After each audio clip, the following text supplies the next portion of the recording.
The scene looked like moments ago. This is tape. This is when we first arrived on scene, and it looked like officers standing on a hill above this earth mover turned tank were firing some pretty heavy arms at him, trying to find a weak spot, trying to find some way to immobilize. This man was now on the east side of Granby in what's called an independent propane company yard. We thought for a time he might actually be taking out some of the propane tanks. He kind of looked like that's what he was thinking about, and then he took off and headed into the downtown area again. Now, if you'll stay with me, photographer David Gregg is going to fast forward some of the videotape, show you just a little bit of some of the crazy things that this man has done over the course of the past hour and a half. And again, we want to emphasize, at last check, when we were last over Granby about 15 minutes ago, he had been stuck inside the back end of the Gamble's appliance store, apparently taken out his own radiator, and the engine had seized up, and SWAT team members were trying to get inside the tank. But a tank it is. It's an earth mover no more. It's actually a tank.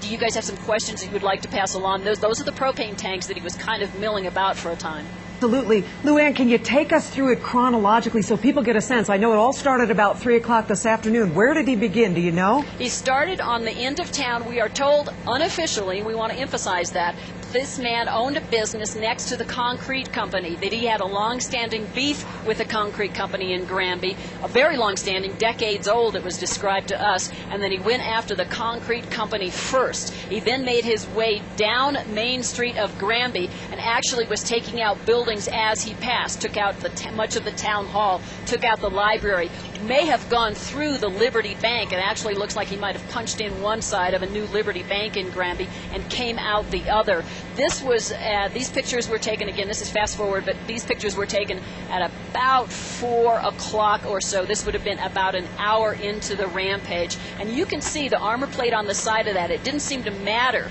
what police officers did with the rifles and such, and they could not pierce it. This was an earth scraper they moved in to try to do some combat, to try to in some way immobilize the scraper. Almost got to where he was turning it over at that point there, but the scraper is just no match for the cat there, the Caterpillar turned tank. Hey, if you're just joining us, it's now 5 o'clock. This is News 4 at 5. This story's been developing since about 3 o'clock. This is file tape of a man who's got into a bulldozer that he's made into a makeshift armored covered bulldozer, and he's damaged or destroyed half a dozen buildings in Granby, a town of about 1,500, about 50 miles west of Denver in Grand County. So far, we're hearing no one's been injured, but that has not been confirmed. Luann, let's go back to you, please. Tell me, you talked about this a little bit earlier, but you look at that vehicle, you can't see anybody in there. Did you ever get a look at the person who's inside? We never did, and I think that because he geared this up, outfitted it to act like a tank, that he has had a very tiny kind of point of view that he could see out of. We were skeptical when we first arrived on scene that there was any way for him to fire any weapons out of this, and I think that's exactly the case. What you see on top of there is debris, some venting, a whole lot of cinder blocks. He's actually pushing cinder blocks. These are remnants. This is debris from the buildings he's taken out over the course of the past hour or so prior to when these pictures were taken. Now, if you'll stay with us, he has just headed westbound again. This is tape. He has just again headed westbound into the downtown area. Right there, may have taken out a radiator. He doesn't stop for light poles. He doesn't stop for buildings. He takes out the corner of the copycat store. Again, this is right in downtown Granby. And then the Gamble store next to this became another prime target. He backed up while the radiator's smoking, while he has any power left. He's going to attack that Gamble's appliance store. Many of the stores, the buildings, the offices that we have seen him take out apparently seem to have some rhyme or reason to him, some kind of history, some kind of ongoing gripe that were part of his problem with the city officials and some of the other business owners in Granby. He's going to turn around here and make one last stand and shove that Caterpillar into the Gamble's appliance store. Lou, according to some witnesses, he reportedly also is armed with a machine gun. Can you see that from your vantage point? We think there is absolutely no truth to that. We were hearing different reports, some along those lines. We also heard reports that at one point they were trying to get an armor-piercing machine gun brought in from Hot Sulphur Springs, which is about 10 miles down the highway. That apparently was their thought as to what their only hope was as to how to stop this man. But he actually ended up stopping himself. You can see now that long stream of wet pavement there. That's the radiator. Apparently took out the hose or some other part of a radiator underneath his Caterpillar, and he is going to make one last stand, go over the curb, and start punching his way into the gamble store and into the back of that. When we left the area of Granby about 20 minutes ago, he had wedged himself in the back end of this store, and apparently had taken out the radio, and he'd become immobilized, and we had SWAT team members trying to figure out how to get inside the Caterpillar. And is that where it stands right now, Lou? Have they gotten inside? Do you know? We don't know. We haven't been able to communicate with our crew on the ground up here. You can see he just is deliberate and determined, and nothing will stop him except his own equipment. What we're going to do, if you can stay with me now, he's going to make one last stand here. We're going to fast forward again and show you how far he gets, and then we'll take it up to where we actually have members of the Grant County SWAT team, the Sheriff's Office SWAT team,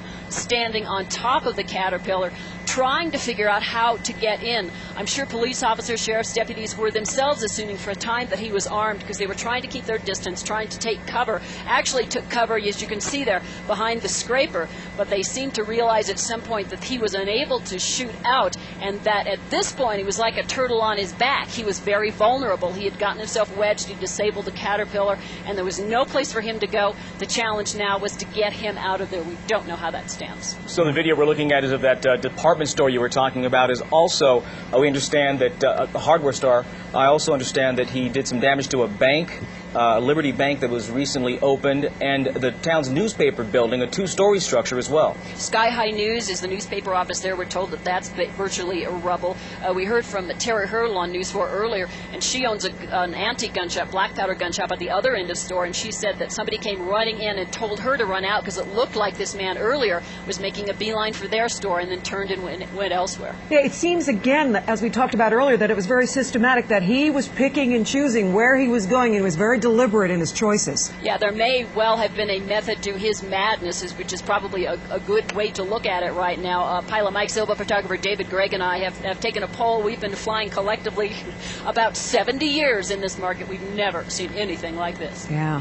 You know, Luann, we'd like to go now, and stay with us. We understand that you've got great video, and you definitely have a vantage point, and you understand what's going on, and you've certainly done a great job bringing us up to date. But we'd like to talk now with Bonnie Brown. Bonnie is joining us by telephone. And Bonnie, we understand that you are a friend, perhaps, of the man who is inside that bulldozer. Is that correct?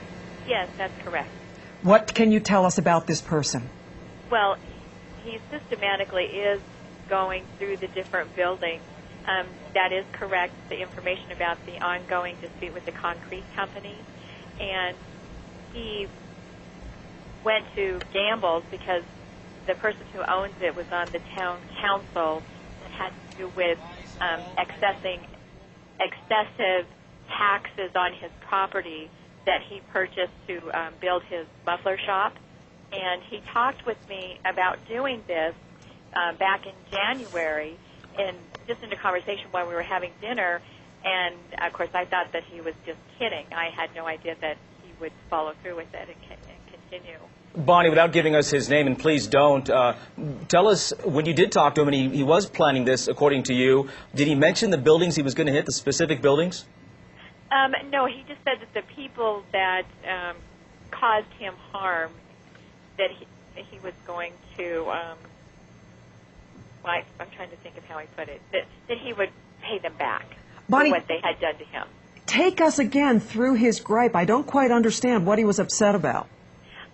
Well, you know, I wasn't really paying attention because I thought that he was just kidding, and he had mentioned something about that he purchased this land to build his muffler store at a public land auction, and that unbeknownst to him, the man who had owned the property and that was losing it was bidding against him, and he wasn't able to exceed the bid that this person had bid on, so he ended up winning the property. And the man actually had annexed this piece of property under the table with the town of Granby, and that Marv didn't know anything about this, and so he tried to sell the previous owner, the land back, and he didn't have enough money. And so then when Marv was trying to develop this property... Bonnie, let's jump in here. Let's be careful not to say names because obviously this person is not considered, he's a suspect. He hasn't been identified. Exactly. Yeah. So he's still inside, we understand. Tell me about this vehicle. Did he actually say he was going to take a bulldozer and armor it? Well, he didn't say he was going to armor it. He said, I'm going to take a bulldozer and to the town. And did he say specific buildings, specific businesses? No, because I didn't know the people that were involved. He just said that it was the town council members, and so I'm assuming that he would just be, because of several other buildings that were taken out had to do something part to do with this land transaction and the taxes that were levied upon him, and he said that it cost him